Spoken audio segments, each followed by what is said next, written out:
Welcome to Week 2 notes on data hierarchy, from ideas stored as artifacts to binary digits. The language of the computer hardware is bits or binary digits. Everything we store or process inside the computer is either on or off electrical signals. This is what we mean by a digital signal. We describe this in binary numbers, where 0 represents off and 1 represents on. For binary, the range of digits is 0 to 1. To count higher, we add bits.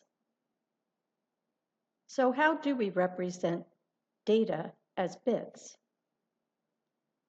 Well, the easiest are the counting numbers.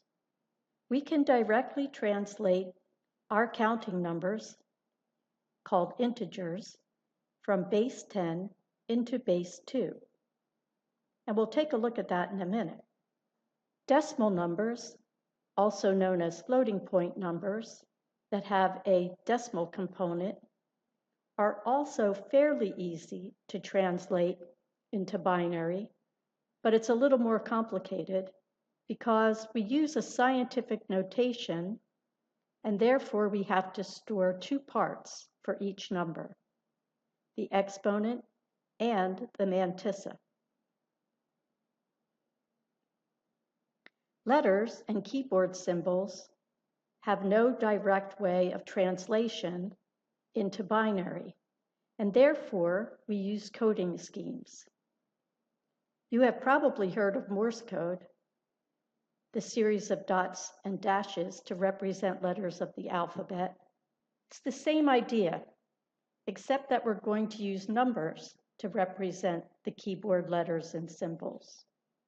The most popular scheme today is called Unicode, and most of the time it is stored in 16 bits per letter or symbol. The representation has to be unique and then correspond to each keyboard character. For example, capital A is stored inside the computer's memory as 65 in binary. So this is what the binary representation looks like inside the computer. To see the Unicode charts for all languages, symbols, and emojis, you could go to unicode.org and look at the charts. Let's drill down into our abstract capital A represented inside the computer's memory in binary digits. At the top, we see the weighted value for each column of the number. Here is our binary representation. The first 8 columns I'm just going to set aside there because we don't have any ones in that upper byte.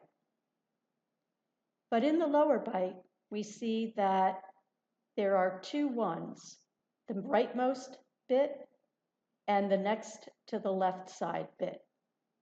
And those 2 bits correspond to column 2 to the 0 with a weighted value of 1 and 2 to the 6th with a weighted value of 64.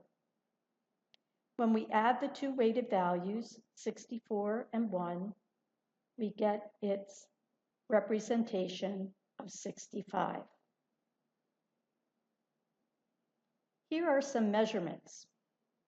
Generally, we refer to bytes and not individual bits. So 1 byte is equivalent to 8 bits. So our capital A example had 2 bytes, and only ones were showing up in the lower byte. 1 kilobyte is equivalent to approximately 1,000 bytes. Now notice that number there, 1024. That corresponds to 2 to the 10th. and it's approximately 1,000. So when we talk about its size in approximate amounts, 1 megabyte is approximately 1,000,000 bytes, and a gigabyte, 1 billion bytes, and a terabyte, 1 trillion bytes.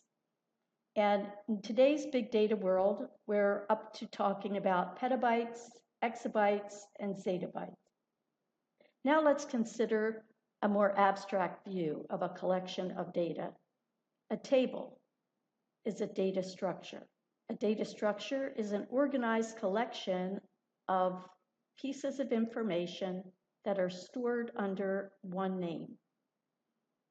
Generally, a table is stored in a single file, and the table consists of rows that are called records, and each record or observation is about one single entity.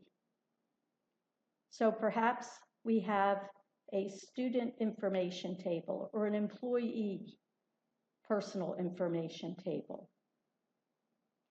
Each one of the rows is made up of columns. These columns are a feature or a property about that particular entity from the row. So in an employee table, we may store the columns of the employee name, their social security number, their date of hire, and their birth date. Let's take a look at a sample student table. Here we see we have 5 records in this student table, and each row provides information about a unique student. We have the student ID, which looks a lot like a counting number or an integer.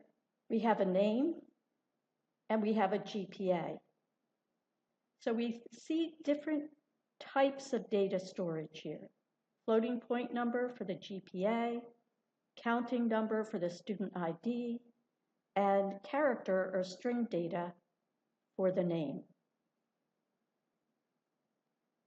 Ultimately, each one of these individual fields or cells, if you want to think about this as a spreadsheet, will be stored with its unique identifier inside the computer's memory.